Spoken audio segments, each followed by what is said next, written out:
The opening of the 20th century was a period of mourning in Great Britain, following the death of Queen Victoria. Her reign coincided with a period of great industrial and scientific progress that propelled Britain to become the world's first truly global superpower. Her death marks a symbolic turning point in the history of Western civilization, as the next 100 years would see more social and political upheaval, conflict, and revolution than perhaps any other century in human history. It was a world in which Britannia ruled the waves. On the 9th of October 1906, HMS Dreadnought set sail for her first sea trial from Devonport Dockyard. Her revolutionary design of a uniform main gun battery and steam propulsion obsoleted all current active warships, and her name became synonymous with an entire generation of battleships. Her launch appeared to cement the unassailable might of the Royal Navy, the cornerstone of British imperial power, playing a vital role in defending the empire on which the sun never set. The tumultuous changes of the 20th century began, as political and social revolutions generally do, with a revolution in the field of abstract ideas. The post-Victorian world was about to have its fundamental conceptions of human nature and mankind's place in the universe challenged by two groundbreaking theories. Sigmund Freud published his book, The Interpretation of Dreams, in 1899, introducing his theory of the unconscious mind. This concept of humanity as filled with subconscious destructive desires played into pre-existing fears that many elites at the time held about the unwashed masses. The notion that society was a powder keg waiting to explode began to gain traction. In 1905, Albert Einstein published 4 groundbreaking papers, introducing his special theory of relativity and laying the groundwork for modern quantum theory. This revolution in physics further challenged Western man's understanding of his place in the universe. In the heart of London, others were beginning to challenge the strict social morality that had characterized Victorian England. The Bloomsbury set, a small clique of artists and writers, built upon the shared social life and intellectual leanings of the group's core members. They placed the highest importance on interpersonal relationships, as well as art for art's sake, a firm rejection of the values of the Victorian bourgeois, who they held in disdain as camera-totting fact addicts. On the 28th of June 1914, Archduke Franz Ferdinand was assassinated by Yugoslav nationalist Gavrilo Princip, shooting the Archduke and his wife with a pistol when their car had stopped near the Latin Bridge in Sarajevo. This event led to the Austro-Hungarian Empire declaring war on Serbia, in turn causing a chain reaction of Austro-Hungary and Serbia's allies declaring war on each other. It was the spark that ignited a network of secret alliances, leading to the outbreak of the First World War. The carnage of World War I convinced many that Freud's vision of a fragile facade of civilization, struggling to hold back the destructive subconscious desires of the masses, contained an element of truth. It was in the aftermath of World War I that Oswald Spengler published the first volume of Decline of the West, which was a commercial success, particularly in his homeland of Germany. Spengler drew an analogy between civilizations and living organisms. They had a vitality in their youth, but as they age, they become decrepit and die, as the focus of life moves from the countryside to the large urban centers of later civilization. Spengler painted a picture of civilizations going through seasonal changes, as the forces of rationalism and materialism slowly suffocate the early spirit of idealism, ultimately causing the civilization to perish. When the Bolsheviks seized power in the 1917 October Revolution, they immediately sought peace with the Central Powers by signing the Treaty of Brest-Litovsk, under the terms of which Russia lost huge amounts of territory, including Finland, the Baltics, and the Ukraine. Opposition to the treaty was a rallying call for the White Armies as Russia descended into post-revolution civil war. This conflict dragged on for over 5 years, resulting in a resounding victory for the Bolsheviks, who used their expertise in propaganda to decisive effect. Bertrand Russell recalls a meeting with Lenin in 1920. I met Lenin in 1920 when I was in Russia. I had an hour's talk tete-a-tete with him. And he spoke English much better than you would have expected. The whole conversation was in English. I expected it to have been in German, but I found that his English was quite good. I was less impressed by Lenin than I expected to be. He was, of course, a great man. He seemed to me a reincarnation of Cromwell, with exactly the same limitations that Cromwell had. Absolute orthodoxy. He thought a proposition could be proved by quoting a text in Marx. And he was quite incapable of supposing that there could be anything in Marx that wasn't right. And that struck me as rather limited. I disliked one other thing about him, which was his great readiness to stir up hatred. I put certain questions to him to see what his answer would be, and one of them was, you profess to be establishing socialism, but as far as the countryside is concerned, you seem to me to be establishing peasant proprietorship, which is a very different thing from agricultural socialism. And he said, oh, dear me, no, we're not establishing peasant proprietorship. He said, you see, there are poor peasants and rich peasants, and we stirred up the poor peasants against the rich peasants, and they soon hanged them to the nearest tree. Ha, ha, ha, ha, ha. I didn't much like that. The Ottoman Empire, that at its height in 1683 had stretched from Mecca to Belgrade, had joined the First World War on the side of the Central Powers and collapsed with their defeat. The internal convulsions of the Arab Revolt led to many subjugated Arab provinces to seek independence.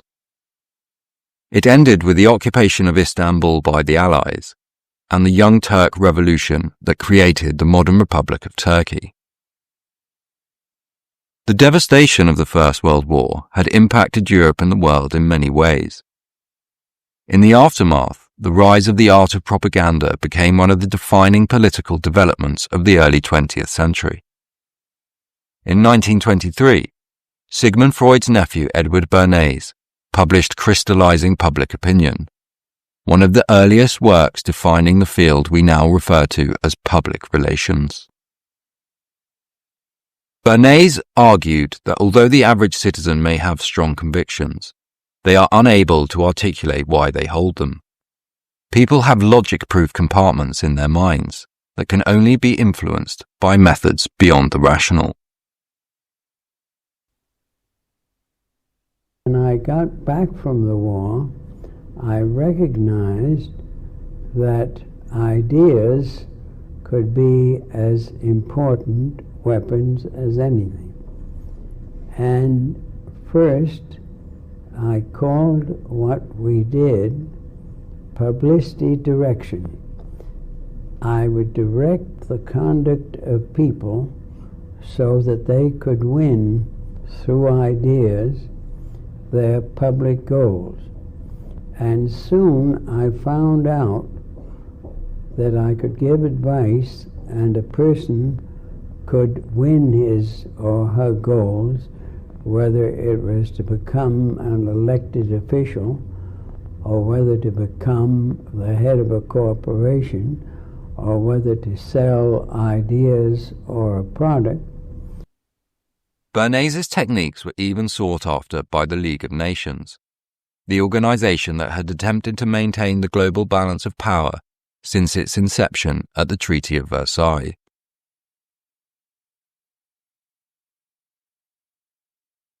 The League of Nations was the prototype United Nations, but was always hampered by its failure to secure the membership of the isolationist USA. Any hopes the League may have had for maintaining global peace vanished when Germany, Italy, and Japan all left in the years 1933 to 34. While the rest of the West had been enjoying the Roaring Twenties, Weimar Germany was suffering the misery of hyperinflation, having fought World War I on heavy borrowing, hoping the debt would be repaid by forcing reparations on the defeated Allies. When the exact opposite happened, Germany was forced to print even more money to pay Allied reparations. By the end of 1922, the exchange rate was 7,400 marks to $1. By the end of 1923, a loaf of bread cost over 200 billion marks. The extravagance of the 1920s ended with the Wall Street crash of 1929. The Dow Jones lost over 20% of its value over 2 days in October 1929 and would continue falling until mid-November. The beginning of the slide into the Great Depression, when global GDP fell by an estimated 15% over the 3 years from 1929 to 1932. Some countries would still be suffering from the negative economic fallout until the outbreak of World War II. It was during the Great Depression that Aldous Huxley published Brave New World, a dystopian vision of the future where humanity is seduced into compliance with a totalitarian society via a process of psychological conditioning and drug-induced euphoria. It was part of a growing trend of dystopian literature, where technological advancement made possible previously unthinkable levels of political control.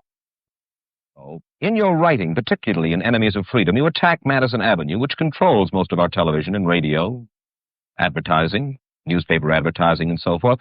Why do you consistently attack the advertising agency? Well, no, I think that advertisement plays a very necessary role, but the danger, it seems to me, in a democracy is this.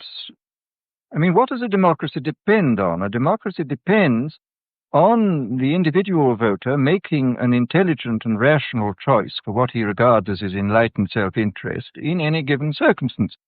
But what these people are doing, I mean, what both for their particular purposes, for selling goods, and the dictatorial propagandists are doing, is to try to bypass the rational side of man and to appeal directly to these unconscious forces below the surface, so that you are, in a way, making nonsense of the whole democratic procedure, which is based on conscious choice on rational ground.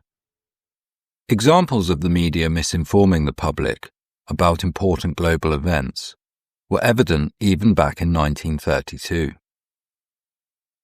Walter Duranty was awarded a Pulitzer Prize for his reporting on the conditions of life in the Soviet Union for the New York Times, but he has since been heavily criticized for his role in downplaying the severity of the Holodomor, when millions died of starvation in the fallout from Stalin's collectivization of agriculture.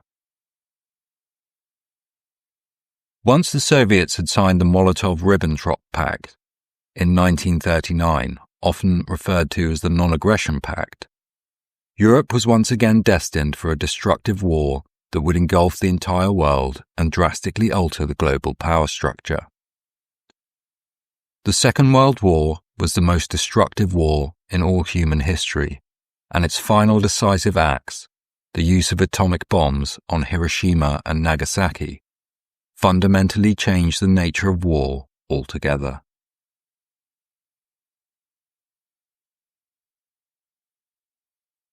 Lasting for 6 years and 1 day, and resulting in the deaths of possibly as many as 70 million civilians and combatants, it was the defining event of the 20th century.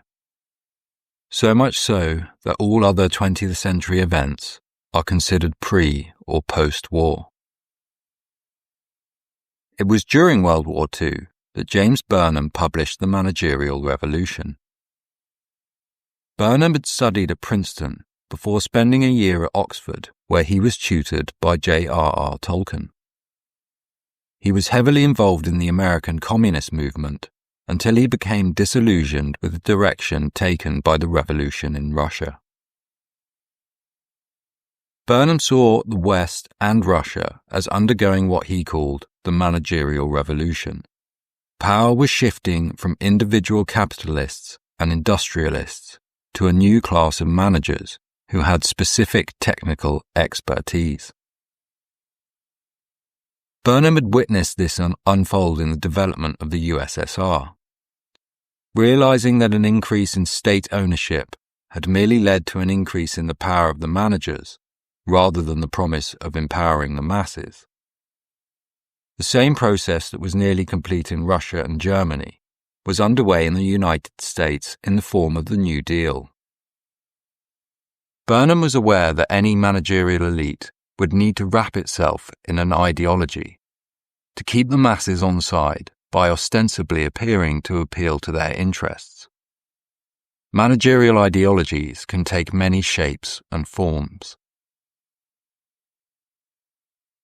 It was Burnham's vision of a world divided into three competing superpowers, all centered around the major industrial areas of the United States, Europe, and Japan, provided the framework for the fictional powers of Eurasia, East Asia, and Oceania in George Orwell's 1984. Orwell's dystopian novel would become one of the most famous books of the 20th century. Perhaps less well known is the list of potential communist sympathizers he prepared for the Information Research Department in 1949.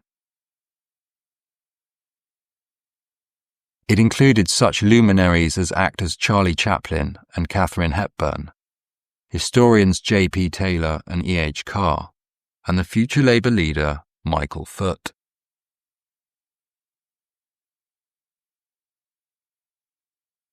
Suspicions of communist subversion were at an all-time high in the early post-war era. In recognizing a communist, physical appearance counts for nothing. If he openly declares himself to be a communist, we take his word for it. If a person consistently reads and advocates the views expressed in a communist publication, he may be a communist. If a person supports organizations which reflect communist teachings, or organizations labeled communist by the Department of Justice, she may be a communist. If a person defends the activities of communist nations while consistently attacking the domestic and foreign policy of the United States, she may be a communist. If a person does all these things over a period of time, he must be a communist.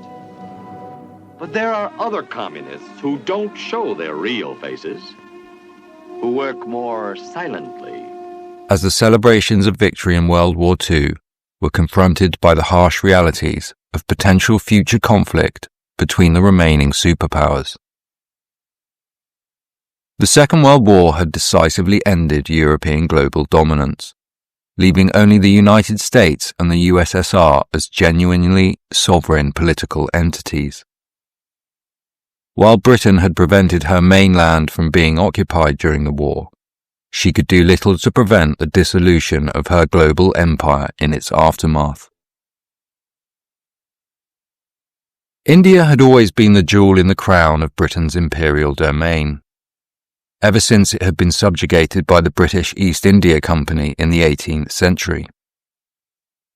Northern India had previously been ruled by the Mughal Empire, established by a descendant of Genghis Khan after the Battle of Panipat, and controlled the area that is modern Pakistan.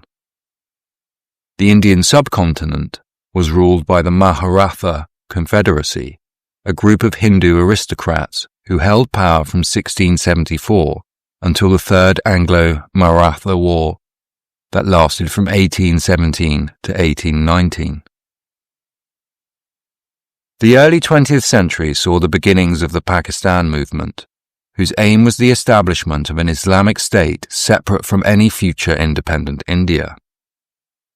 Their demands were formalized in the 1940 Lahore Declaration, and as independence became a fait accompli after the fallout of the Bengal famine and World War II, tensions between the Muslim and Hindu communities began to rise. On the 16th of August 1946, Muslims and Hindus clashed in Calcutta, resulting in hundreds of deaths. Fearing a potential civil war, the British agreed to the demands of the All Indian Muslim League and partitioned India into 3 separate sovereign states: India, Pakistan, and East Pakistan, which would become modern-day Bangladesh. When independence was declared in August 1947, enormous population movements occurred as Muslims in India and Hindus and Sikhs in Pakistan, caught on the wrong side of the religious divide, were attacked by mobs in violence that led to the deaths of hundreds of thousands of people. Just to bring you up to speed, Sadiq. Grandparents were refugees. They left India to go to Pakistan when the British Empire decided to carve up India. The immediate post-war period was where much of the legislative infrastructure that governs the modern world was created. The Bretton Woods system tied global currencies to the gold standard via the US dollar, and also saw the creation of the International Monetary Fund. The United Nations was formed as a replacement for the defunct League of Nations, but with the same mandate of securing a lasting world peace.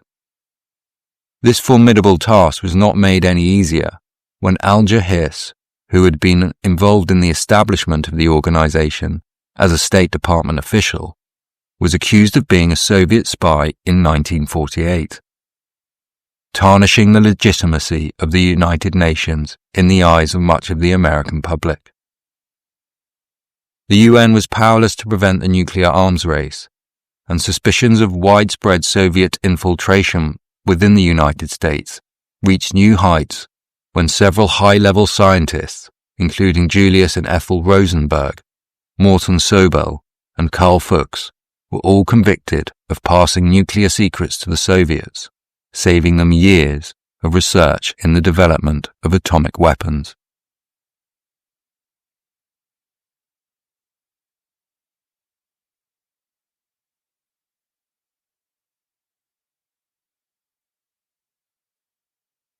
The United Nations continued its faltering start when the adoption of Resolution 181 by the General Assembly, which recommended the creation of an independent Jewish homeland after the British mandate for Palestine officially ended on the 14th of May 1948, plunged the region into a cycle of violence that continues to this day.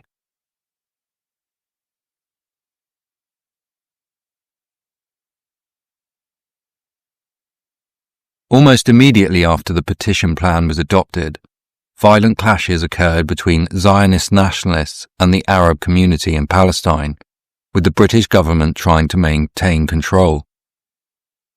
Tensions remained high and war broke out between the newly formed country of Israel and its surrounding Arab neighbours the moment the British departed. Israel won a surprise victory in a war that lasted for just over 9 months, and resulted in the Israelis controlling considerably more territory than they had been allotted in the partition plan.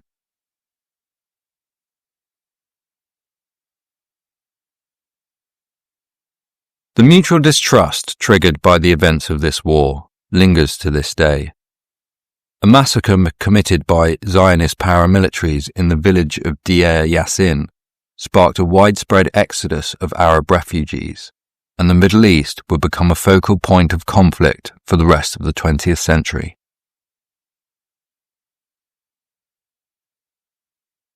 In 1931, Imperial Japan had invaded the province of Manchuria. After the Marco Polo Bridge incident in 1937, a full-scale war broke out between China and Japan. China had been in a state of civil war at the time of the invasion. but the communists led by Mao and the nationalists led by Chiang Kai-shek formed a united front against the common enemy.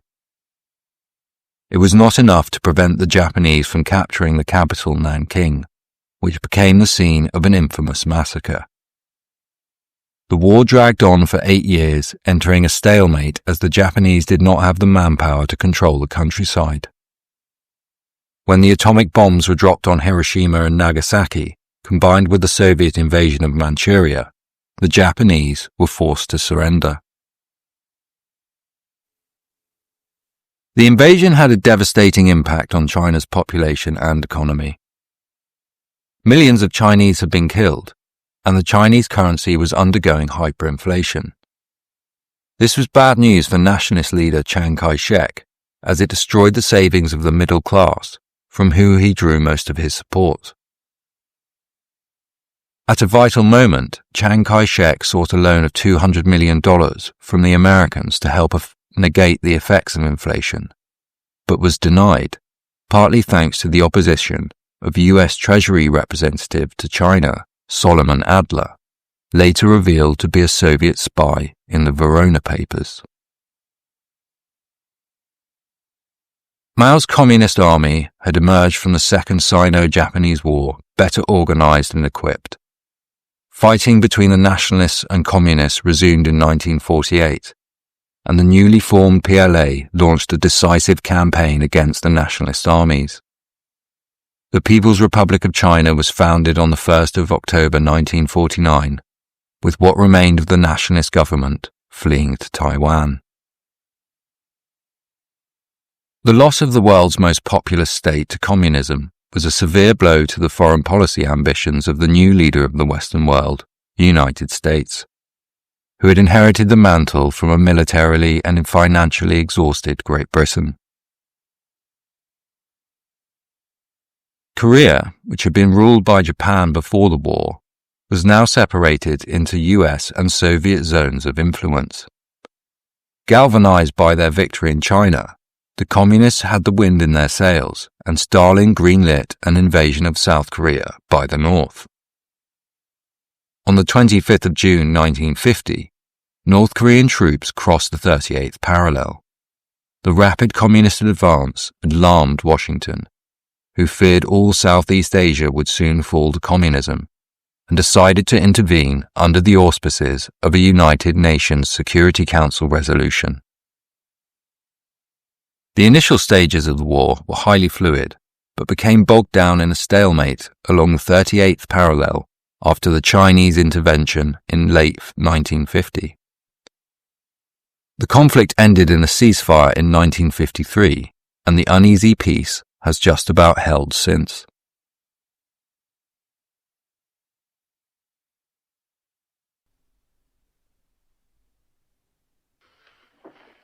Curious thing, you know, about where one's roots are. I know very well that my own roots are here in London. And I suppose that's because, as a child, I grew up here when I was very small. Back in England, historian Arnold Toynbee was completing his magnus opus, The Study of History. Volumes 7 to 10 being published in 1954. Despite its initial popularity, Toynbee has been virtually ignored by modern historians, and much of his work has been left to gather dust. Toynbee concluded that the civilization was the correct unit for the interpretation of history, and that civilizations were born from a process of challenge and response. When the forces of a society shifted from ancestor worship to those who develop new techniques and ideas. The breakdown of a civilization occurs when this creative minority devolves into a dominant minority, concerned only with maintaining its grip on power. This process ends with the establishment of a universal state. For example, the Roman Empire provided the universal state of Hellenic civilization. Once a civilization has stopped growing, its culture will become vulgar and stagnant, with social disintegration the inevitable result. Although civilizations can continue to expand economically and militarily for some time, after losing their cultural allure. Another prominent figure of 20th century intellectual life, Bertrand Russell, published The Impact of Science on Society in 1952. An examination of how the scientific technique could potentially influence politics for both good and ill, Russell posits two ideas: world government by a single sovereign entity and the necessity of controlling the world's population. Ideas that would gain increasing favour with Western elites as the 20th century progressed. Russell, the great rationalist, is forced to concede the effectiveness of Bernays-style propaganda. But limelight and a brass band are more persuasive than a well-argued logical syllogism. Like Huxley and Burnham, he recognises that science has opened the door to previously unimaginable levels of totalitarian political control. He also foresaw how non-governmental organisations would have an increasing role in public life, and how an individual's importance would become directly tied to the organisation they represented. Another post-war development Russell predicted was how the rapidly changing scientific world would diminish the respect for the wisdom of elders, as the world moved so quickly that experiences were obsoleted as quickly as they were gained. In the United States, the immediate post-war era was considered a golden age, but was also a time of intense vigilance against the threat of communism at home and abroad. While Joe McCarthy stole the headlines, the Venona Project, unknown to the public at the time, was an intelligence operation initiated during World War II to decrypt Soviet messages. Some contained evidence of a considerable spy network at some of the highest levels of the American government, and helped secure convictions of the Rosenbergs. The project was highly classified, the only problem being that one of the few people who knew of its existence was British intelligence representative in America, Kim Philby, whose true loyalty was to his employers in Moscow, the KGB. Philby was one of the notorious Cambridge Five spy ring that included Don McLean, Guy Burgess, John Cairncross, and Anthony Blunt.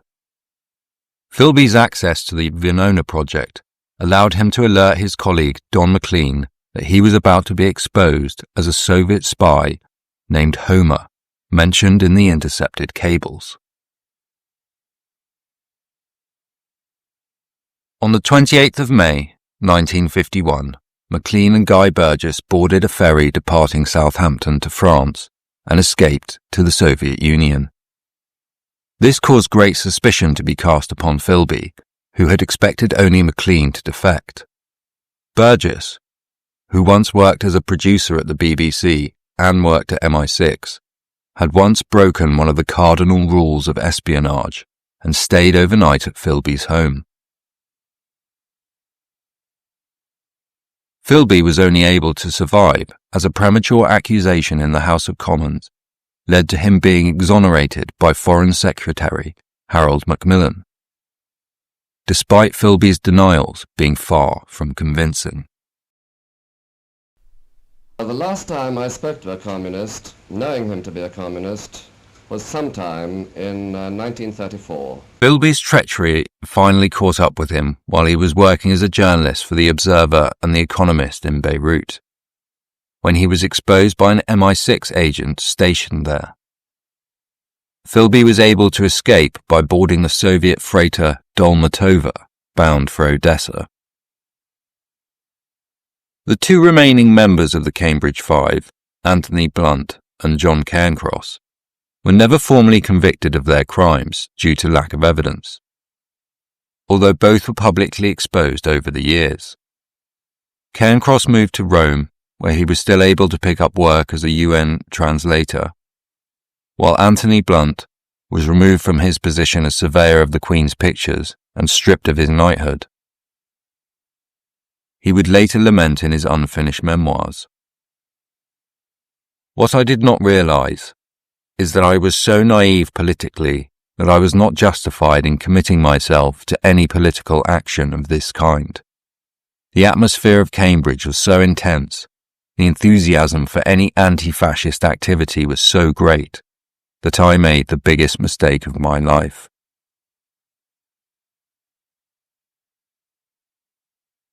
The Suez Canal opened back in 1869 and immediately became of distinct strategic importance by shortening the route between the Mediterranean and Indian Ocean. In 1952, General Nasser had overthrown Egyptian King Farouk in a military coup, gaining control of the canal.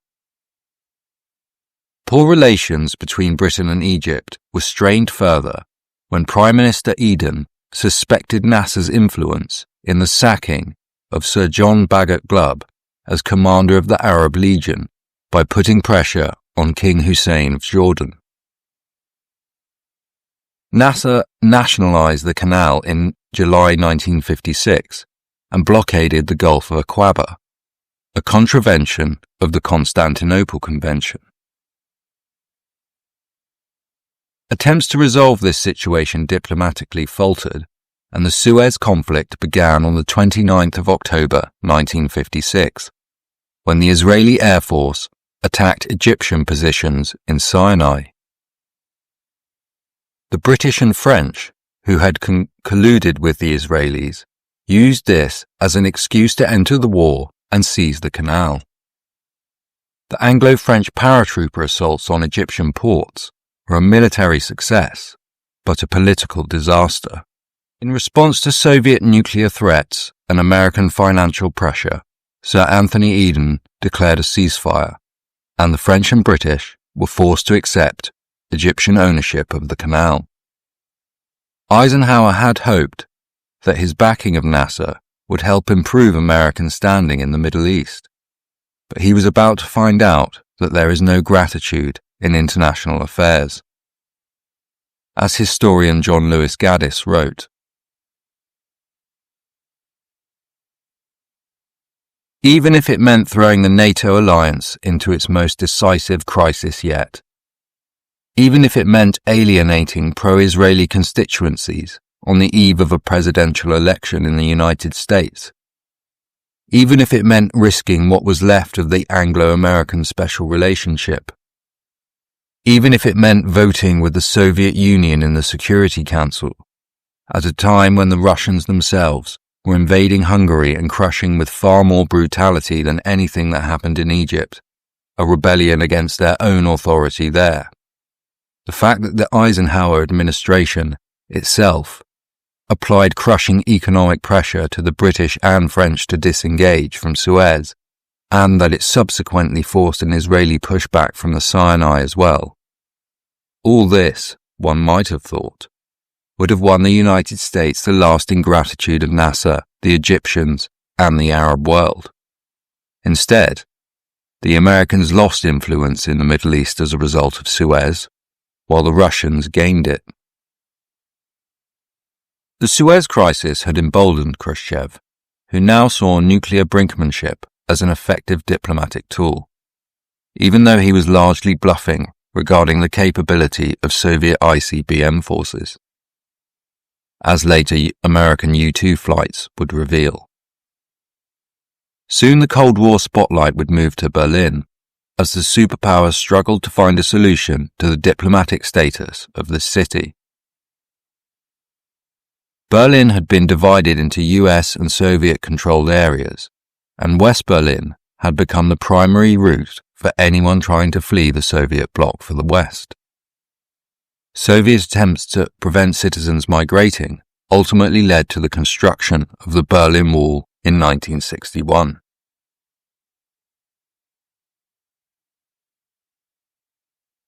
For Britain, the Suez Crisis had effectively ended its ambitions as a sovereign world power, just half a century after HMS Dreadnought had revolutionized naval warfare. In terms of foreign policy, it was now to all intents and purposes a vassal of the United States. Suez, along with the revelations of the Cambridge Five had utterly destroyed the British establishment's reputation for competency, both at home and abroad.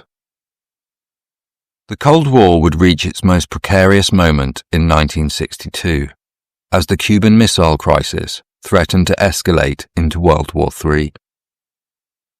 As the superpowers confronted each other in Berlin, the disastrous CIA-backed Bay of Pigs invasion helped solidify the Cuban-Soviet alliance. The Soviets began to place tactical nuclear warheads in Cuba to both reduce the strategic missile disadvantage with the US and deter any further US military action in Cuba. On the 15th of October 1962, a U-2 spy plane photographed the missile silos. President Kennedy called the first ExComm meeting. This information was released to the public on the 22nd of October with the announcement of a naval blockade of Cuba. Good evening, my fellow citizens. This government, as promised, has maintained the closest surveillance of the Soviet military buildup on the island of Cuba. Within the past week, unmistakable evidence has established the fact that a series of offensive missile sites is now in preparation on that imprisoned island. All ships of any kind bound for Cuba, from whatever nation or port, will, if found to contain cargoes of offensive weapons, be turned back. It shall be the policy of this nation to regard any nuclear missile launched from Cuba against any nation in the Western Hemisphere as an attack by the Soviet Union on the United States, requiring a full retaliatory response upon the Soviet Union. After a tense United Nations Security Council meeting on the 25th of October, Soviet ships headed for Cuba began to reverse course, and the following day, in a letter from Khrushchev to Kennedy, the Soviet leader suggested both men cease to pull on the rope in which the knot of war had been tied, opening the path for a diplomatic resolution. The 27th of October became known as Black Saturday, as a number of close calls underlined the precariousness of the situation. After a loss of communications, a Soviet submarine commander mistakenly believed a war had started. It was only thanks to the cool head of future Vice Admiral Vasily Arkhipov, who dissuaded his commanding officer from firing a nuclear torpedo at the US Navy, that prevented a nuclear exchange. The next day, an agreement was reached. The Soviets would discontinue building missiles in Cuba in return for the removal of American missiles in Turkey, plus assurances from the US not to invade Cuba, and the world could breathe a sigh of relief.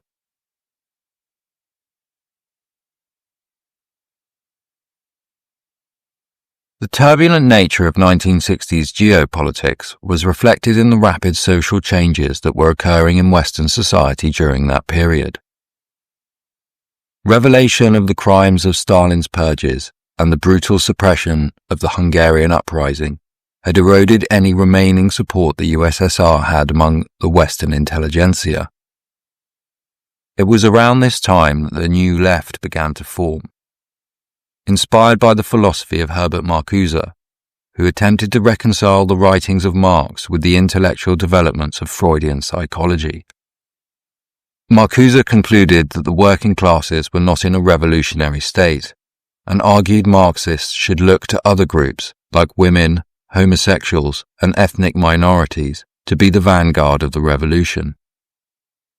In 1965, Marcuse published A Critique of Pure Tolerance, in which he attempts to justify the use of violence by oppressed groups.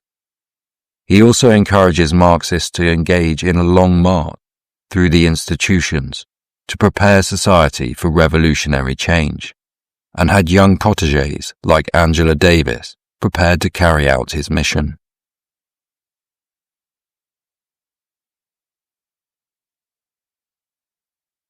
The invention of the contraceptive pill and the release of Betty Friedan's The Feminine Mystique had sparked the onset of the sexual revolution and second-wave feminism. one of the many profound changes taking place in American society in the 1960s. Not everyone was convinced that the sexual revolution was an entirely positive development. Published in 1966, Carroll Quigley's multidisciplinary work, Tragedy and Hope, had enormous scope, dealing mainly with international relations, but also contained an ominous prediction about psychosexual developments within the American middle-class family. As middle-class marriages were so often made for social reasons rather than personal attraction, they can often lead to unfulfilled middle-class mothers behaving in a fashion that accelerated the maturing of their daughters while infantilizing their sons. As far-fetched as the theory sounds, the earlier and earlier onset of menarche among girls throughout the Western world suggests the theory may not have been as outlandish as it first appears. The 1960s saw both the signing of the Civil Rights Act in 1964 and, in Britain, Enoch Powell's infamous Rivers of Blood speech. Powell argued that he was merely expressing the concerns of his constituents, as any MP should. But the political fallout from the speech led to the Conservative leader, Ted Heath, sacking Powell from the shadow cabinet. Although it was a moment that would linger over the United Kingdom's politics for some time. Another event in international affairs that would have far-reaching domestic repercussions was the increasing US involvement in the Vietnam War. The US had been slowly dragged into the conflict in Indochina after the French defeat at Dien Bien Phu. An apparent attack on the US Navy by the North Vietnamese helped Lyndon Johnson, who had replaced the recently assassinated JFK, persuade Congress to sign the Gulf of Tonkin Resolution, authorizing the use of conventional US forces in Vietnam without an official declaration of war.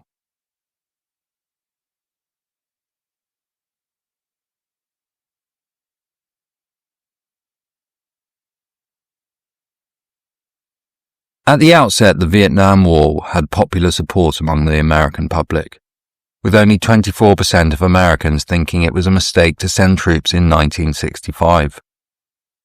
There was a huge shift in public opinion due to the setback of the 1968 Tet Offensive, which made a mockery of LBJ's claim that victory was in sight. Along with the growing success of the anti-war movement, by late 1968, 54% of the American public were against the war, according to Gallup polls. Anti-war protests led to violent and chaotic scenes being broadcast on the nightly news. From the 1968 Democratic Convention to the Kent State University shootings. This double blow of the Tet Offensive and negative view of the war back home caused the morale of the US Army to deteriorate rapidly.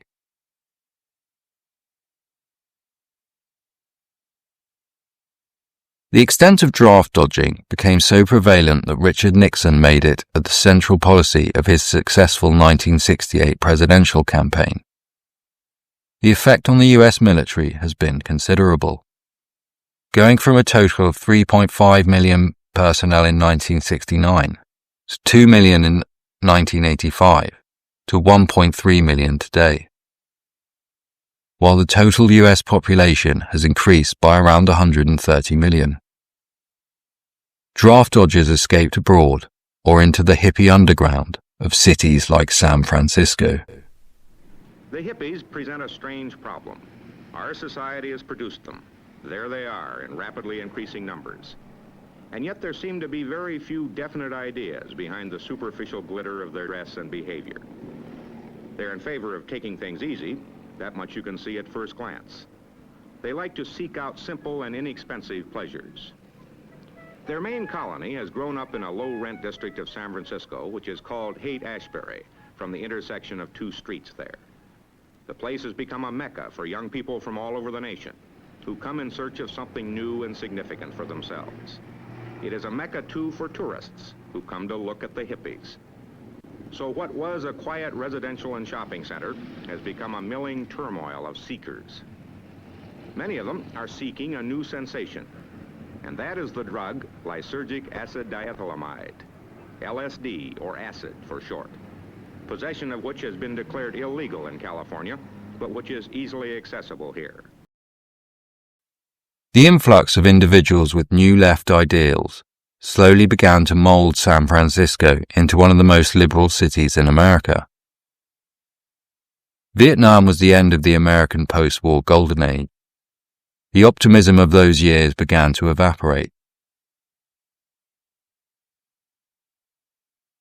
Although the Apollo moon landing provided a fitting send-off to a decade of free-spirited individualism, the coming decade of the 1970s would be remembered as a decade of economic stagnation and increasingly dystopian visions of the future.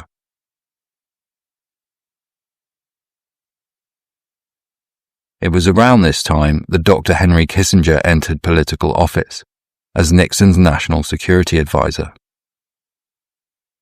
Foreign wars would continue to impact the domestic life of the USA.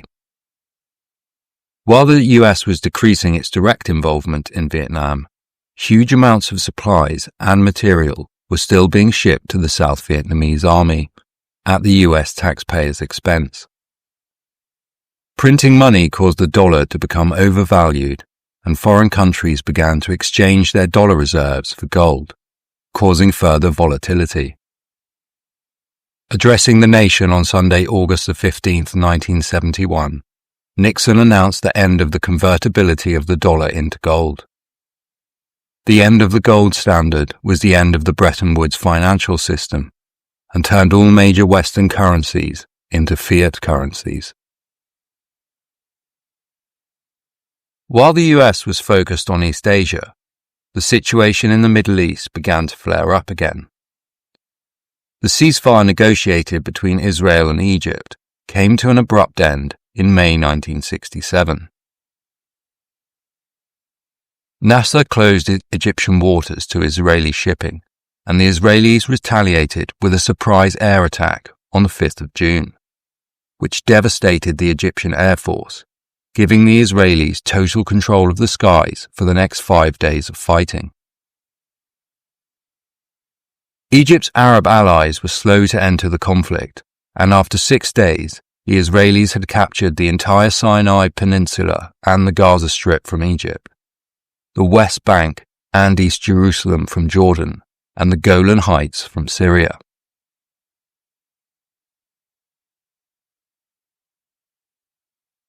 It was during this war that the attack by Israeli forces on the USS Liberty occurred. At the time, it was covered up by LBJ and officially considered a friendly fire incident. However, evidence and testimony from the ship's sailors of that day's events suggests the Israelis knew they were attacking an American vessel. Israel attempted to exchange the conquered territories in return for recognition from the Arab states, but failed, and just 6 years later, the region erupted into violence once more.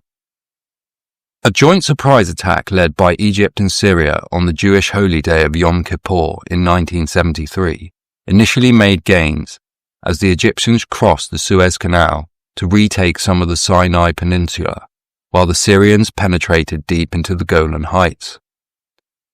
The situation for the Israelis looked so bleak 2 days into the war that Golda Meir authorized the assembly of 13 20-kiloton nuclear warheads to be used in the case of impending total defeat.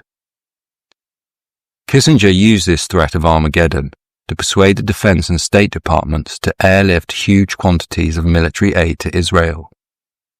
The Soviets quickly moved to resupply their Arab allies in response.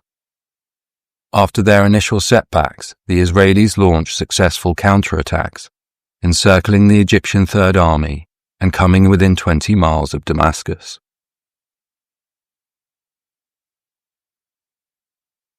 The United Nations Security Council passed Resolution 340 on the 25th of October, to which both parties agreed, and the Fourth Arab-Israeli War was over.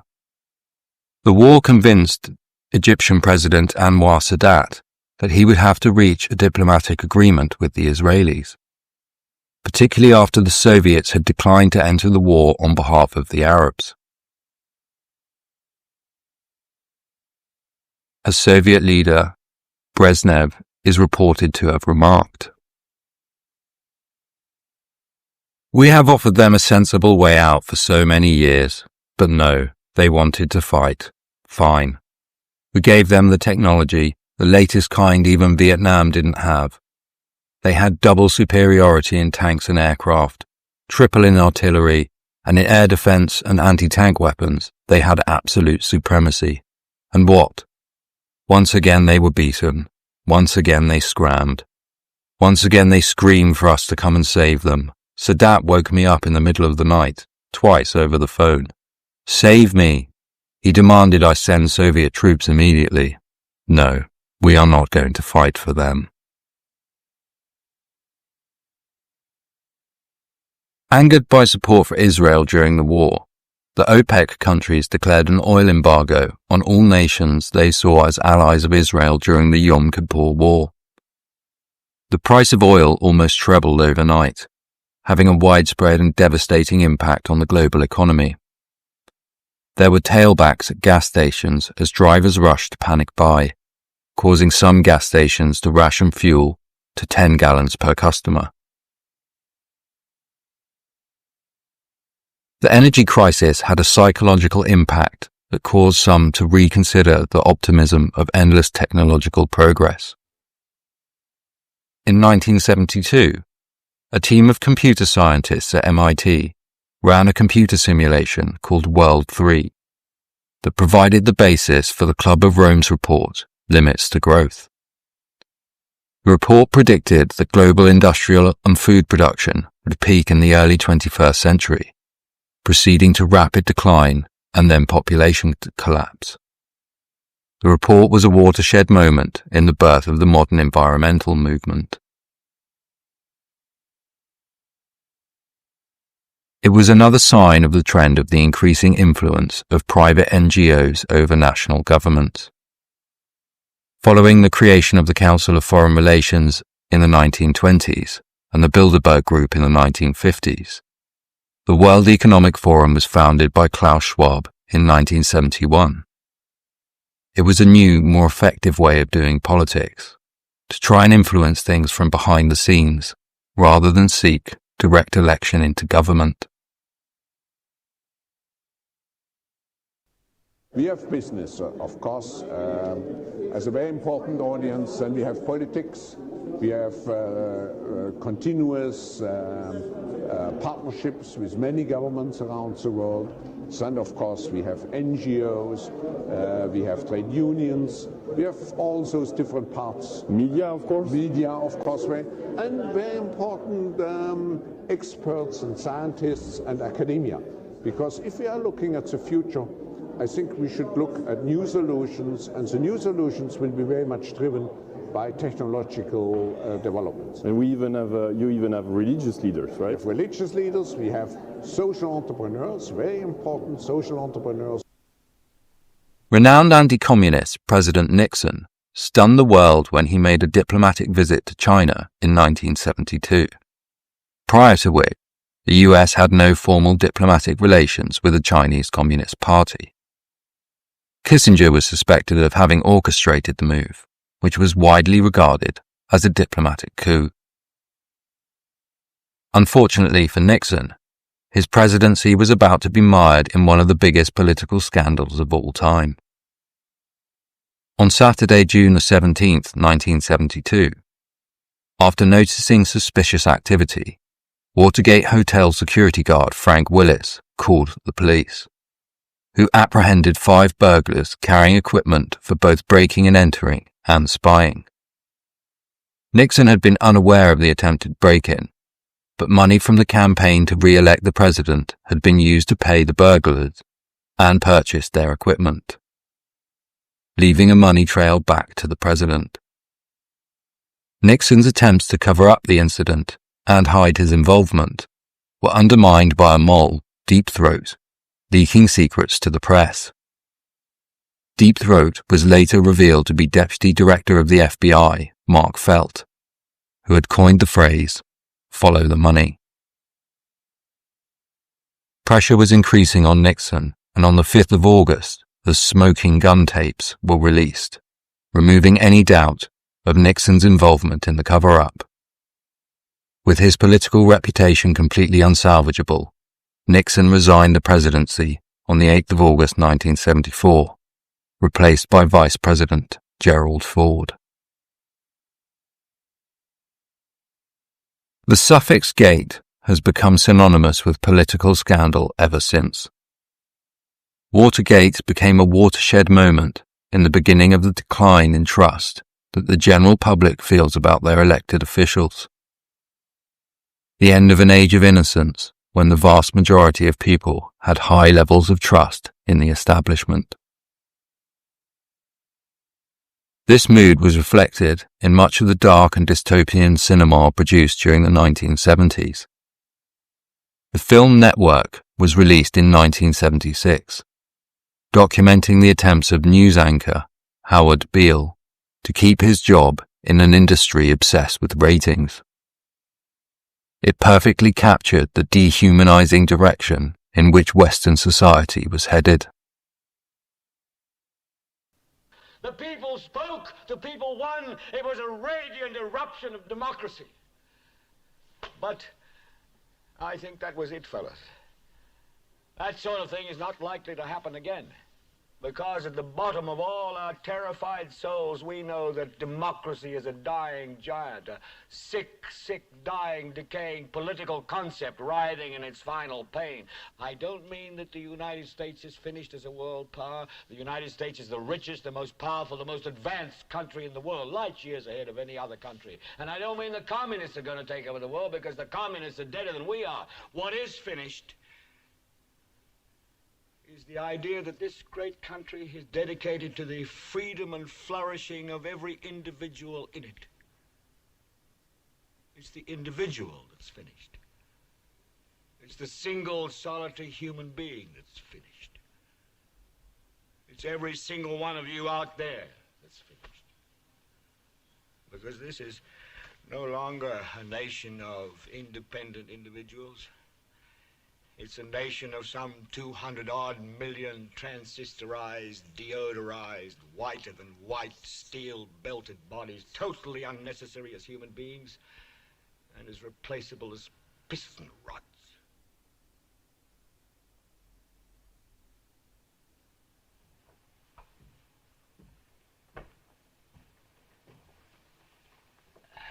Well, the time has come to say, is dehumanization such a bad word?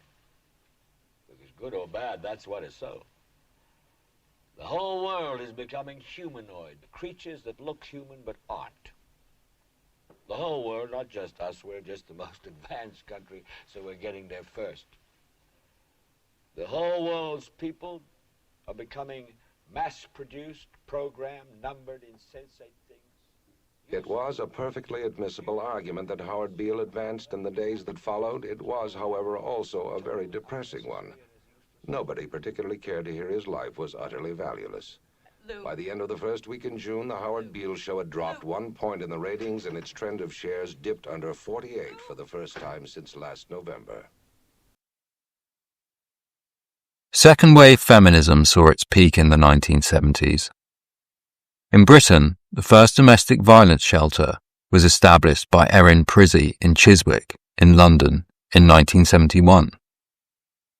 Several additional shelters were later added, forming the nucleus of what was to become the charity Refuge.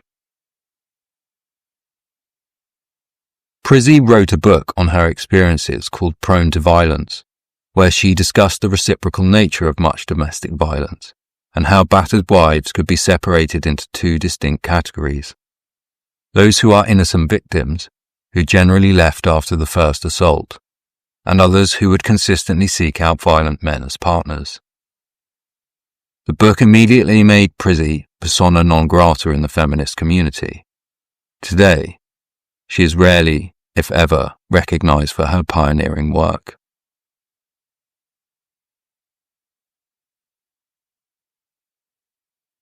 The 1970s were a grim period in Britain. The post-war state-managed economy was struggling with stagflation, where high inflation, recession, and high unemployment converge at the same time, causing widespread economic misery. In 1976, the Callahan government was forced to turn to the IMF for a bailout loan. This, along with the winter of discontent, cleared the way for Margaret Thatcher's 1979 general election victory. Two other trends that dominate the modern political landscape began to take hold of the public consciousness during the 70s: environmentalism and terrorism. In 1972, the opposition movement to a US nuclear test in Alaska that some people feared would cause an earthquake and tsunami eventually formed into Greenpeace.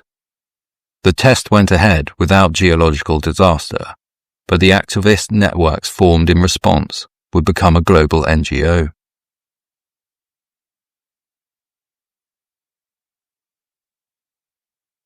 Not a single year of the 1970s passed without at least an attempted airplane hijacking. They were carried out by various terrorist groups and also criminals seeking to exploit a financial ransom. From the late 1970s, the FBI were hunting this mysterious figure in a hooded sweatshirt and sunglasses after 2 bombs were sent to the Northwestern University. It would turn into the longest FBI manhunt of all time. In the United Kingdom, terrorism would become synonymous with the troubles in Northern Ireland. The violence that would engulf that region for 3 decades began on the 12th of August, 1969, when the route of a loyalist march came within the vicinity of the Catholic stronghold of the Bogside.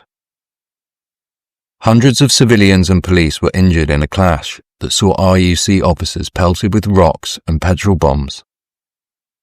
The creation of a no-go area, declared to be under autonomous nationalist rule, was established, referred to as Free Derry. The Northern Ireland Civil Rights Association encouraged uprisings all over the country to relieve the pressure on the Bogside. There were nationalist uprisings in 8 different cities, with the bloodiest being the battles on the streets of Belfast, resulting in the deaths of 8 people.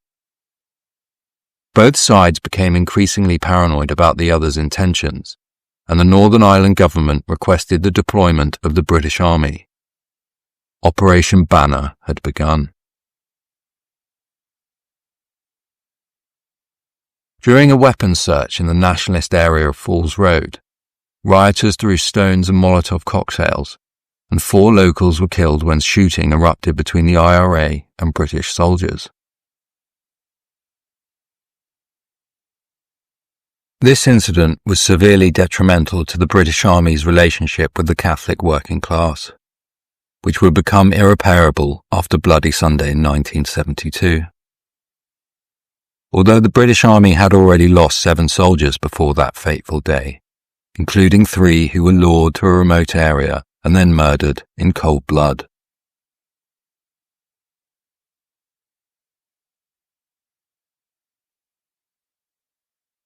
As the 1970s ended, there was a dramatic shift in the political and social atmosphere in the US and Great Britain. The election of first Margaret Thatcher and then Ronald Reagan suggested a reaction against the mindset of managed decline, pessimism, and hopelessness that had hung over the West during the 1970s.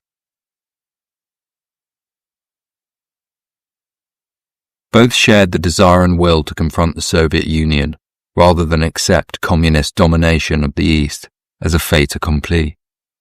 Both were firm believers in low taxes and the free market, and felt the West was beginning to lag behind other rising industrial powers, especially Japan. Cheap and efficient Japanese vehicles were beginning to flood into the American and European markets, and the Nikkei was a bull market for most of the 1980s.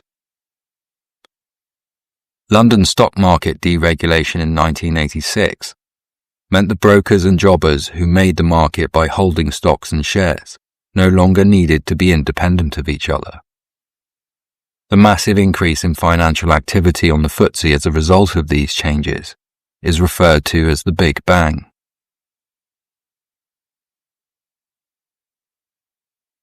That same year produced one of the most dramatic live television moments ever, the Challenger space shuttle launch.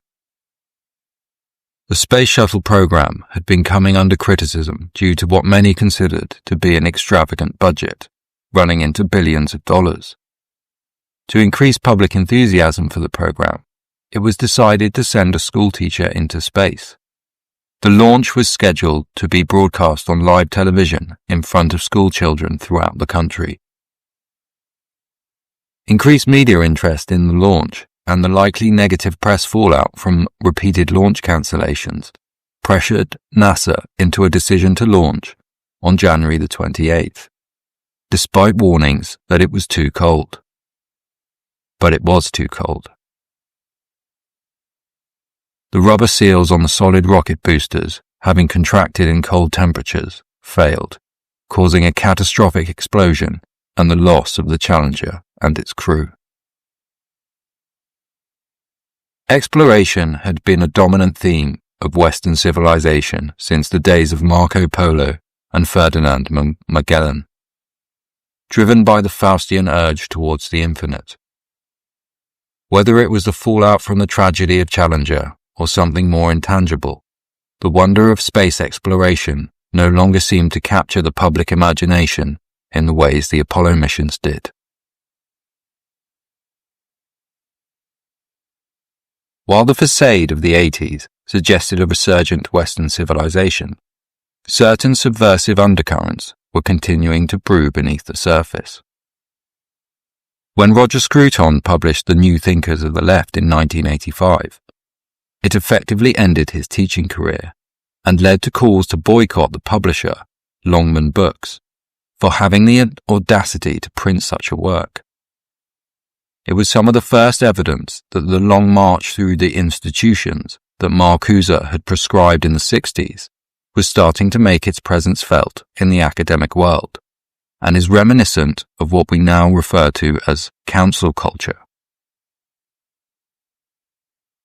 Another example of the rising tide of a desire for censorship was the publication of the Satanic Verses by Salman Rushdie. Ayatollah Khomeini, who came to power in the Iranian Revolution of the late 70s, issued a fatwa on Rushdie's head. Protests spread to the Islamic community in Britain, an early warning that integration of some immigrant communities might be slightly lacking. The Thatcher government stood firm with the principle of freedom of speech and gave Rushdie 24-hour police protection. We're really rather afraid that this country might be rather swamped by people with a different culture. And you know, the British character has done so much for democracy, for law, and done so much throughout the world, that if there's any fear that it might be swamped, people are going to react and be rather hostile to those coming in. So if you want good race relations, you've got to allay people's fears on numbers. That's one thing that's driving some people to the National Front. They don't agree with the objectives of the National Front, but they say that at least they're talking about some of the problems. Now, we, the big political parties, if we don't want people to go to extremes, and I don't, we ourselves must talk about this problem, and we must show that we're prepared to deal. Another well-recognized current trend that was growing during the 80s was environmental extremism. In 1986, Greenpeace co-founder Patrick Moore left the organization in response to what he felt was the increasing dogmatism of the environmental movement, which began to abandon science and logic for scare tactics and sensationalism. And finally, a federal report today predicted possible catastrophic warming of the Earth by the 1990s with a strong climate change. I'm Jessica Savage in New York. In 1985, Mikhail Gorbachev became leader of the Soviet Union. His priorities were to end the war in Afghanistan and reform the Soviet economy that had begun to stagnate and lag behind the West. In 1987, the policies of glasnost, or openness, reduced media censorship, while the policy of perestroika, or restructuring, allowed for some market reforms within the command economy. The new press freedoms led to calls for multi-party elections in many Eastern Bloc states. Gorbachev had rejected the Brezhnev doctrine of military intervention in Warsaw Pact states and withdrawn 500,000 Soviet troops from the Eastern Bloc. In 1989, a wave of revolution spread across Eastern Europe as country after country rejected communist rule. First Poland and then Hungary left the Eastern Bloc. Protests in Germany turned into widespread demonstrations and the opening of the east-west border in Berlin for the first time since 1961. On the night of the 9th of November 1989, the Berlin Wall was torn down, and once again the Soviets did not intervene.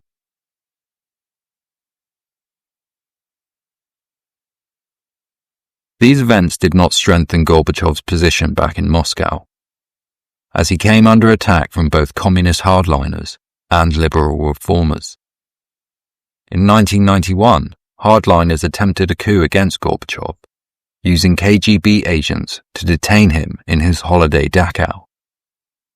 But resistance from recently elected Russian President Boris Yeltsin, who rallied public support against the coup, meant Gorbachev clung to power. In response, the Supreme Soviet suspended all Communist Party activity, effectively ending communist rule in the USSR, which would collapse within 4 months. Ukraine voted for independence on the 1st of December, and a week later, Yeltsin would sign the Belovezh Accords, without Gorbachev's knowledge, and Lenin's utopian dream was over.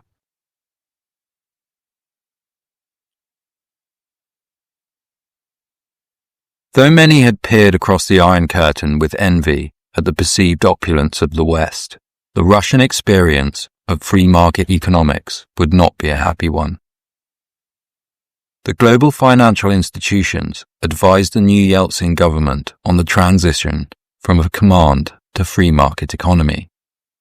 But for the average Russian, their policies were a disaster.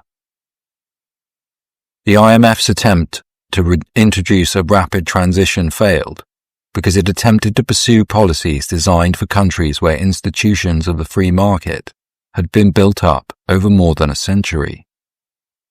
No such institutions existed in Russia. Rapid privatization led to the state industries being sold off for a fraction of their actual value. This is the era when oligarchs like Roman Abramovich made their billions. The liberalization of Russian capital markets meant many of these oligarchs started to move their fortunes overseas, resulting in huge capital outflows and putting pressure on the ruble. The IMF and World Bank loaned increasing amounts to the Russian government to shore up the ruble, as they felt devaluation would lead to hyperinflation. Part of the motivation for the continuous loans was the Western desire to maintain Yeltsin in power.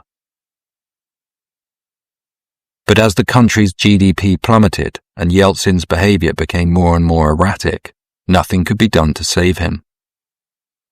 Russia's economy had been reduced to a natural resource exporter, and the collapse of the oil price in 1998 made a devaluation inevitable.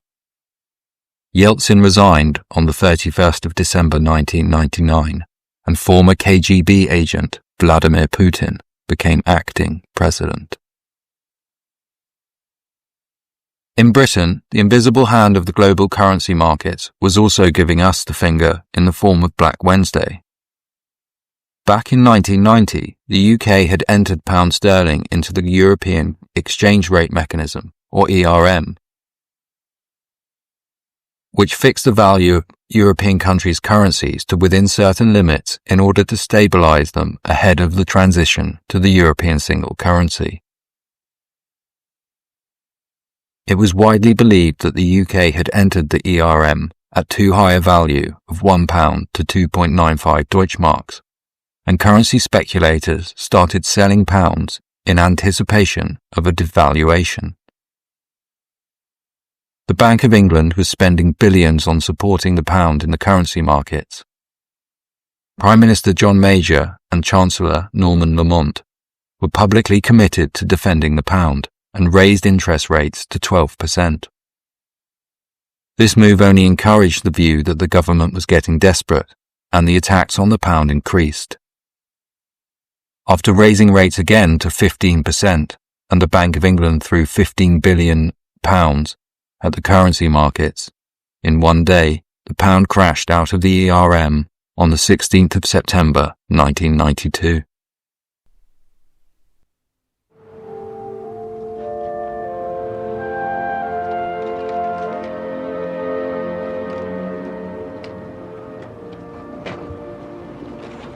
Today has been an extremely difficult and turbulent day.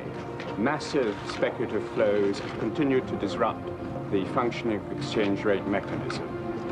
As chairman of the Council of European Finance Ministers, I have called a meeting of the Monetary Committee in Brussels urgently tonight to consider how stability can be restored to the foreign exchange markets. In the meantime, the government has concluded that Britain's best interests are served by suspending our membership of the exchange rate mechanism.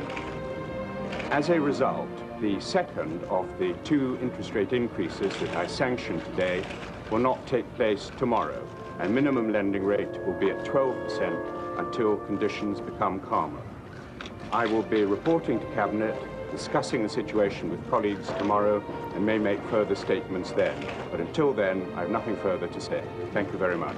Mr. Lamont, what about those in your party that are calling for your resignation? Black Wednesday completely destroyed the Conservative government's reputation for economic competence, paving the way for the New Labour landslide in 1997.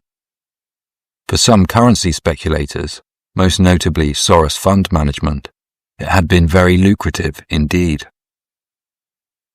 It was in excess of $1 billion of profits.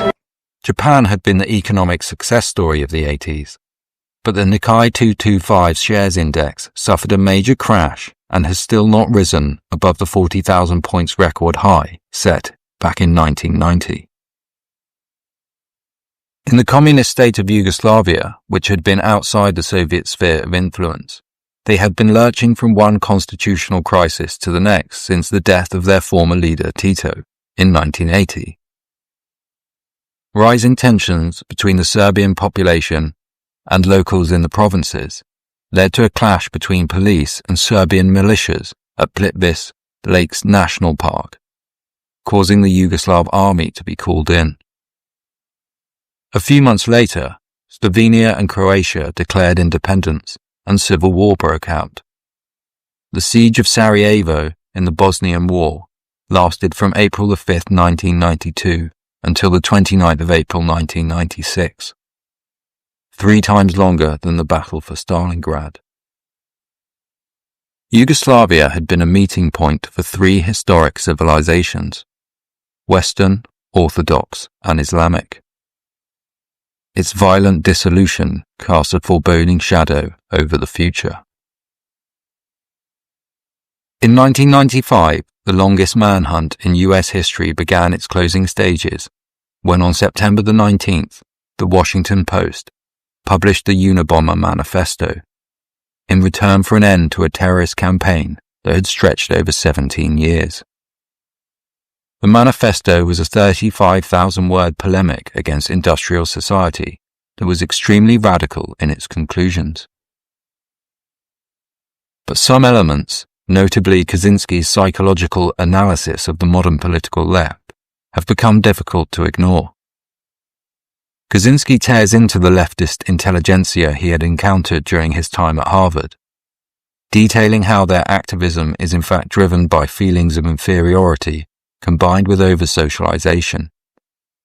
This leads leftists, who desire to be rebels but lack the strength of character to actually break societal norms, to take an accepted moral principle, adopt it as their own, then accuse society of violating that principle. It seems that since Kaczynski wrote the manifesto, the modern left has done everything in their power to prove him right. The publication of the manifesto may have been a triumph for Kaczynski, but ultimately led to his downfall. His brother recognized the ideas and writing style and tipped off the FBI. Kaczynski was not the only person raising concerns about the direction Western academia was heading. In her 1999 book, Who Stole Feminism?, Christina Hoff Sommers highlighted both the growing trend of the fabrication of statistics and the hijacking of campus administrations by radical feminists. According to Sommers, it had become impossible to be appointed to high office in the American university system without the approval of the gender feminists. Small liberal arts colleges, the more elite the university, the more likely this is happening. I think it's a contagion of hysteria. And I don't use those words lightly, because in the past I always thought it was eccentric, it was strange, these young women were a little, carried away. This is more than carried away. And it's not all the students, of course, but a sort of critical mass of young women and some young men believe that students at places like Swarthmore or Wesleyan, Bard College, Columbia University, that they are, the women are captive to this tyrannical, patriarchal, oppressive, violent culture. Camille Peligula was also vocal in her concerns about Western academia. I'm totally opposed to any politicized agenda in the classroom, okay? I do not want this crappy melodrama being taught to our students that Western civilization is filled with evil patriarchs and out there are the wonderful people of color, okay? Well, but I don't think anyone that I know of that believes that just think of what you just said. The new historicists, listen, you don't know, Stephen Greenblatt, the new historicists, okay, I mean, my God, every word out of their mouth is about the evil of Western culture. You don't know how bad it is. All Western culture is evil, and all you don't know how bad it is. Asian or African culture is unflawed. These people in the who have control of the university's humanities departments now do not believe in great art. Okay, they do not. They believe the dead white European males are just. At the time, it was easy to dismiss as the office politics of obscure university departments. But in time, the negative consequences for Western academia have become clear for all to see.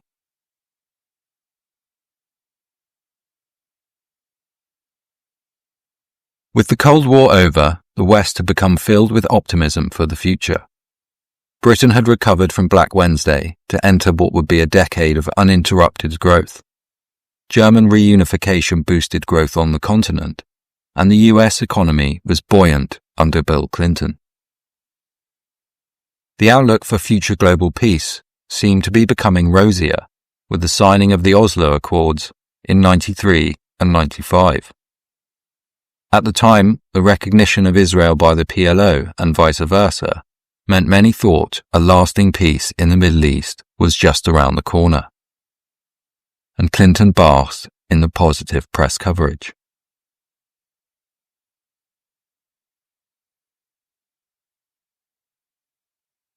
In 1997, Great Britain said goodbye to Hong Kong, the last economically significant colony in the empire, on the understanding that the colonial legal system would remain under the one country, two systems policy. The British Empire, which had been the largest empire the world had ever known at its point of furthest geographical reach in 1922, had disappeared in 75 years. It was perhaps fitting that that same year, Britain elected as Prime Minister the archetype of the modern professional managerial class that was forming the new establishment, Tony Blair. The signing of the Good Friday Agreement in 1998 brought an end to 3 decades of violence in Northern Ireland and was another sign that many of the world's troubles would be solved in this bright post-Cold War world. The global economy was growing off the back of the dot-com boom, which saw the Nasdaq rise 800% between 1995 and 2000. It was widely believed that we had entered a post-historical era of endless economic growth liberalism, and democracy.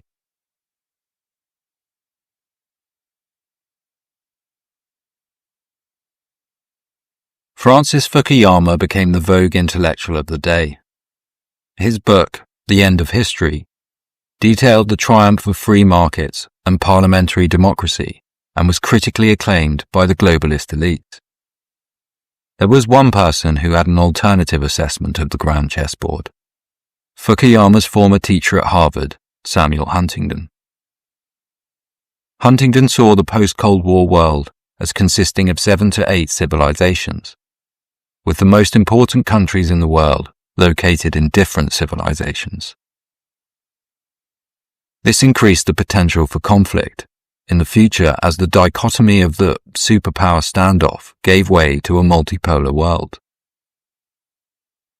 Huntington also warned of the nefarious influence of Davos Man and the increasingly anti-Western rhetoric emanating from elite colleges like Harvard. He will likely go on to be considered one of the late 20th century's great political visionaries. But like most visionaries, nobody listened to him at the time. As the end of the millennium approached, the promised land seemed within reach, and the West was preparing to party like it was 1999. When in a small town in Colorado, a tragedy struck that evoked the ominous sense that something was deeply wrong in the fabric of Western society. On the 20th of April 1999, Columbine High School students Eric Harris and Dylan Klebold arrived at school armed with semi-automatic weapons and embarked on a shooting spree that killed 13 of their classmates and injured a further 24. In the 90s, these incidents were rare enough to be considered an anomaly, and as the clock struck 12 on New Year's Eve 1999, the West could be confident that as it entered the 21st century, the violence, ethnic conflict, and global battles over political ideology that had characterized the 20th century would become a relic of the past.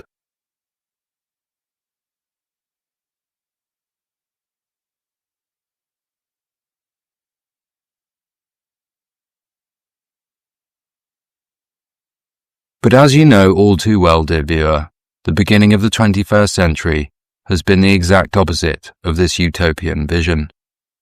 The dot-com boom turned to bust in 2000, followed by the first vindication of Huntington's thesis in the form of the 9/11 terrorist attacks. The wars launched in response to 9/11 have all resulted in failure, while the Federal Reserve's decision to lower interest rates to prevent a recession in the wake of these events opened the way for the reckless lending that culminated in the 2008 financial crisis and the Occupy movement. In the second decade of the 21st century, political discourse has been dominated by the culture wars. The rise of the internet has played a key role in the new media landscape, as the control over information that reaches the public and the gatekeepers of political discourse have effectively been removed. The past decade has produced countless examples of events that have eroded public trust in the vital institutions of Western society. Academia, the media, and the established political parties have all seen a free fall in their public support. Even the most casual political observer can feel the dissolution of any consensus on an increasing number of issues. The black market of ideas that has spread across the internet has led to the resurrection of many intellectual currents and thinkers who have been unfashionable for a long time. The dark enlightenment of Nick Land, Curtis Yarvin's unqualified reservations, and Bap's Bronze Age mindset gaining large cult followings online, despite the obvious disdain from the mainstream.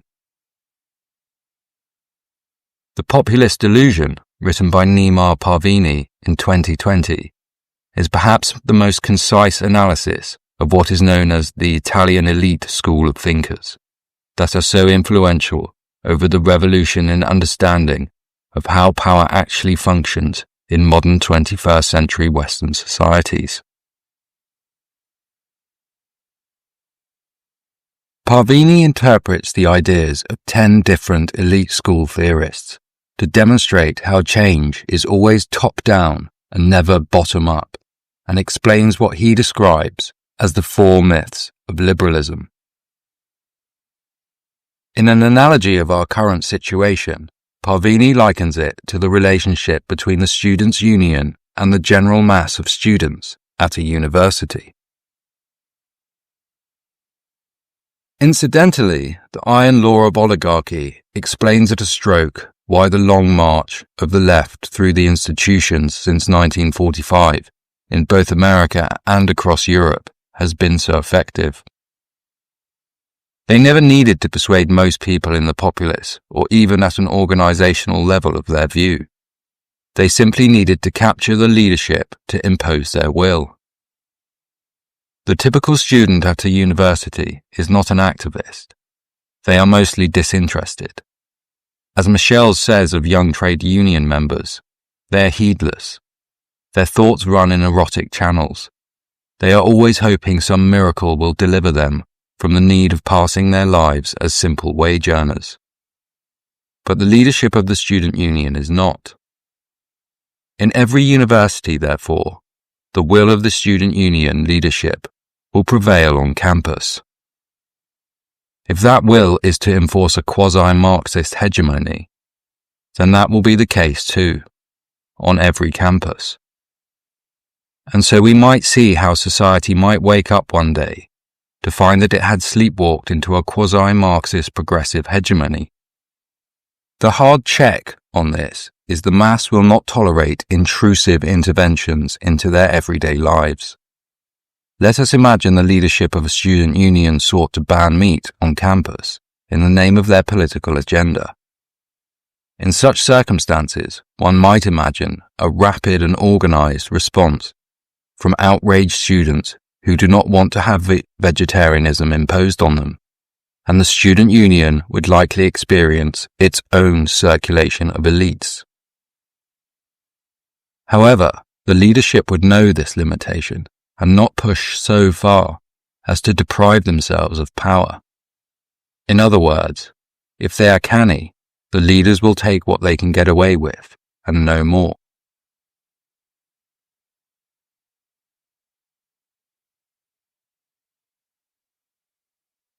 This is the reality of 21st century Western politics. It is not the power of the people that decide political outcomes, but the power of the politically inclined, organized minority. And I'm concerned about the attitude of the elite, who are too much taken up by this laissez-faire ideology that you leave it to the markets and everything will take care of itself. So I think there has to be a change of heart among the leadership. And so there is, I think, among the professionals, an increasing resistance to it. So a non-revolutionary revolution of a sort. Right. You see, while I am almost a specialist in revolutions, in actual fact, I prefer non-revolutionary change. I like the political process to work. Although more and more of our elites are of questionable caliber. Inflation has just pretty much come about from nowhere. If we are ruled by organized minorities, then what plans do they have for the future? It is likely to be the tech-talitarian vision of the likes of Dr. Harari, where everyone and everything has been reduced to a manageable data stream. Unfortunately for the masses, this way of thinking leads to extreme misanthropy. Again, I think that the biggest question maybe in economics and politics of the coming decades will be what to do with all these useless people. I don't think we have an economic model for that. My best guess, which is just a guess, is that food will not be a problem. With that kind of technology, you will be able to produce food to feed everybody. The problem is more boredom and what to do with them, and how will they find some sense of meaning in life when they are basically meaningless, worthless. My best guess at present is a combination of drugs and computer games. You might wonder how an obscure academic from Tel Aviv University, who is a distinctly mediocre writer, became so influential and sold so many books. A book by an Israeli author, Yuval Harari, called *Sapiens*, and it's a sweeping history of the human race from 40,000 feet. It pays to have a good agent.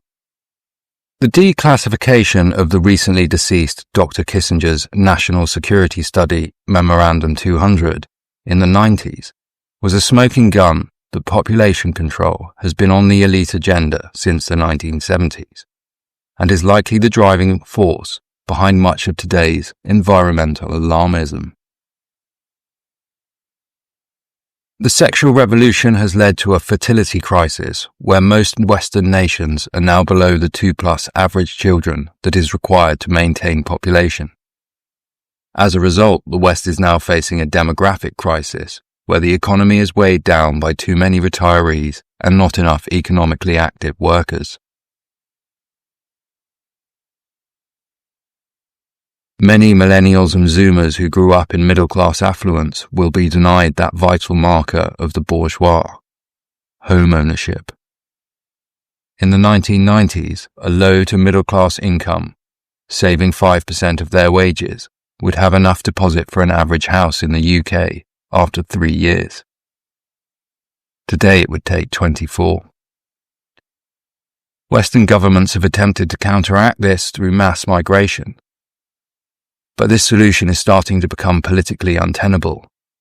People are starting to discover the difference between a high and low trust society.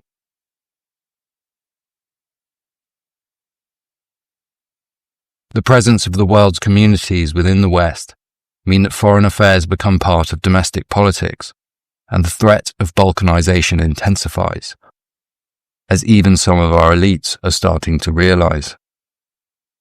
Was a grave mistake to let in so many people of totally different cultural and religious and concepts, because it creates a pressure group inside each country that does that. The Ukraine war marks the end of globalization as we know it, and the failure of Western attempts to isolate Russia economically further vindicate Huntington's Clash of Civilizations thesis.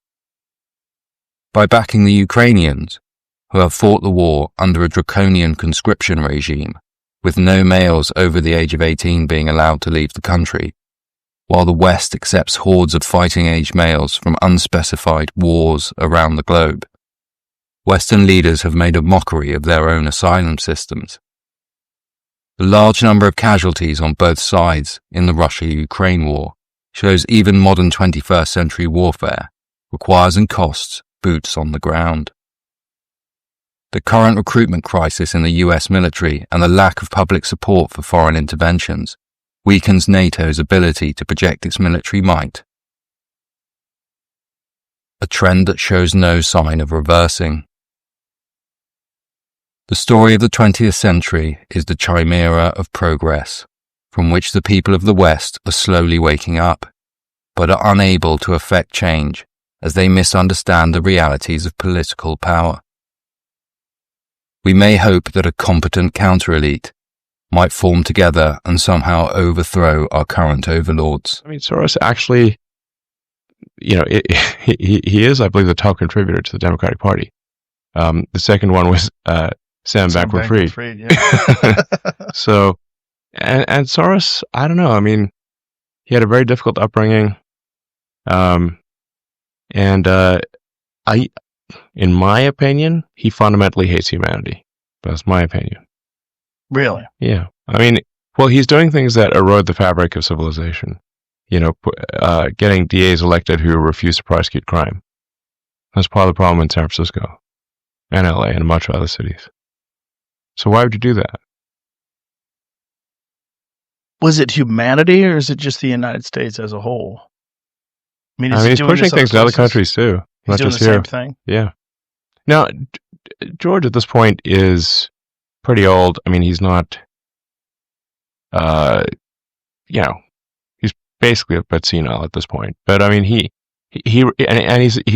very smart. And he's very good at arbitrage. You know, famously, he shorted the British pound. That's sort of how I think he made his first money, was shorting the pound. So he's good at spotting, basically arbitrage, like spotting value for money that other people don't see. So one of the things he noticed was that that the value for money in local races is much higher than it is in national races. So the lowest value for money is a presidential race. Then next lowest value for money is a Senate race, then a Congress, and then but once you get to sort of city and state district attorneys, the value for money is extremely good. And Soros realized that you don't actually need to change the laws, you just need to change how they're enforced. If nobody chooses to enforce the law, or the laws are differentially enforced, it's like changing the laws. But it may already be too late.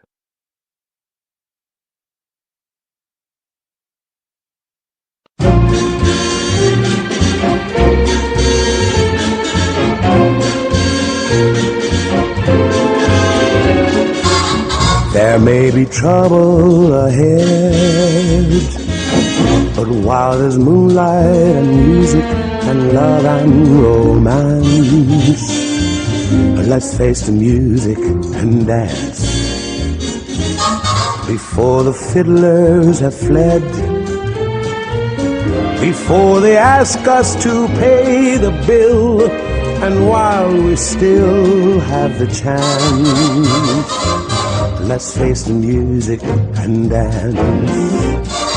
Soon we'll be without the moon, humming a different tune, and then there may be teardrops to shed. So while there's moonlight and music and love and romance, let's face the music and dance. Let's face the music and dance.